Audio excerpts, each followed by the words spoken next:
For many of us, getting around on the internet takes nothing more than a few keystrokes or a click of the mouse. During the pandemic, it's allowed us to shop for groceries, go to school, and manage our bank accounts. But for people like Lyndon Dunbar, who live with visual impairments, navigating inaccessible websites can be frustrating or even impossible.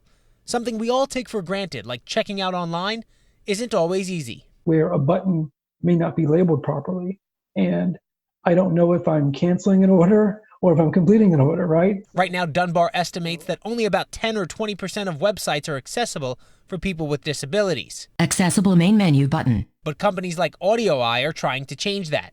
CEO Heath Thompson says with people working from home or just sheltering in place, companies are starting to understand the importance of accessible websites. I think everybody can really appreciate the need for digital accessibility is frankly, just think about, everything you probably do in today's life, including this interview, which is completely reliant on digital technology. Dunbar, who works for AudioEye as a digital accessibility specialist, says making a website accessible means he can use it the way it was intended. I can navigate by headings to jump across different sections of the page.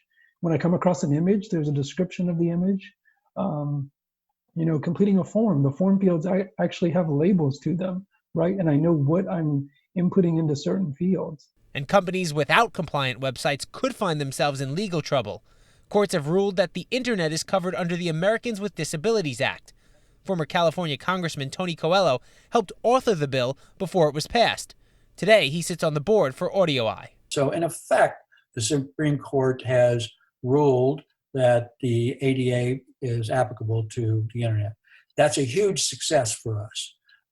And now we can educate the business community and others. Thompson says AudioEye can retrofit websites or be part of the design process to create websites that are easy to use for people with visual, audio, and motor impairments to make sure everyone is able to access the internet. Having that accessibility across a broad range of disabilities is really important. That's part of the challenge. These are some of the challenges that we solve at AudioEye. In a post-COVID world, he says it's more important than ever. Joe Messeri, Pix 11 News.